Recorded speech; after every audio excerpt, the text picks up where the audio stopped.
Thank you, Olivier, for joining me today. Tell me, how did you get into the healthcare industry? So it's really spent the past 10 years in logistics and started at Uber in the logistics part of Uber Freight, and was just looking at what part of the logistics market would be interesting to build a startup. And healthcare has a lot of very interesting aspect to it. So obviously you start touching, you start impacting lives. It's also very big market, not so much cyclical. Like there's a lot of characteristics that make it an attractive market to build business. My co-founder spent a lot of years in healthcare, both on the investment side and logistics side. And so when we started looking at, what part of logistics makes sense, like healthcare was a big one. Okay, cool. And where, so in terms of places, where did you say you wanted to have that establishment? In terms of areas, so if you guys are mapping out areas, so where did you find okay, this place really needs it? I mean, healthcare. So we were looking at the different markets where building a software technology, a logistic software company would make sense, and healthcare was the top area. Cool. And then I guess describe a little bit more your line of work. Why did you want to get into this? What kind of impact were you trying to make? The thing with healthcare is it's global immediately. We're not specific, we're not like a biotech company where it's we're on that part of healthcare, like cell and gene therapy. We're actually serving anybody in healthcare that has to deal with shipments that have some form of cold chain temperature control element to it.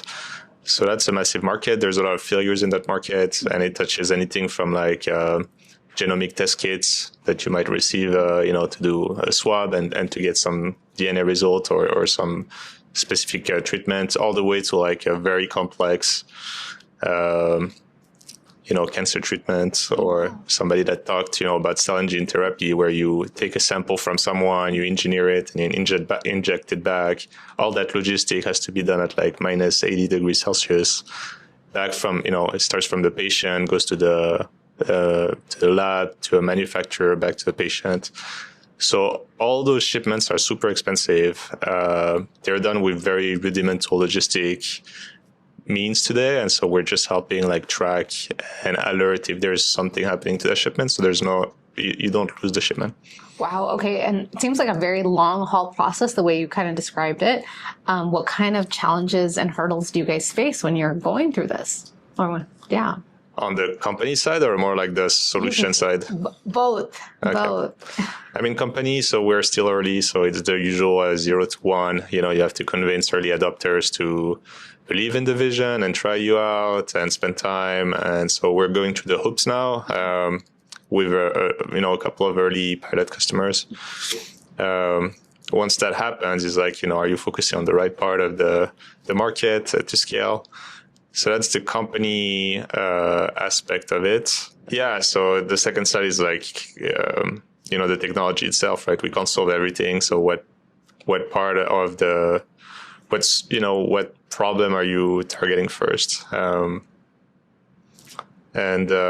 do want to help with those very expensive cell and gene therapy, clinical trial, cancer treatments. Mm-hmm. But, are they going to try a 1-year-old or a few month old startup? No. So you have to start with product that have less impact of failure and all that stuff. So on the company side and on the solution side. Wow. And then what have you, throughout this entire experience, how long have you been in this field for? So in logistics, maybe 8 years. 8 years, which is a really long time. So what have you learned and gained thus far? What has been the biggest takeaway so far? In logistics in general? Yeah. Biggest takeaway. First of all, is everything touches logistics. So the chair you're sitting in, the camera, it has been moved by a truck at some point, or, multiple trucks, multiple planes. So the whole world is on depending on logistics. Not many people are paying attention to it. Don't take it for granted. Yeah, I don't take it for granted. And then it's just a massive market. It's like not super sexy, but like if you can make it more efficient, there's a lot to gain from it. Got it. Anything else that you'd like to add? Anything that I missed? No, thanks for the interview. You're welcome. Thank you so much for your time.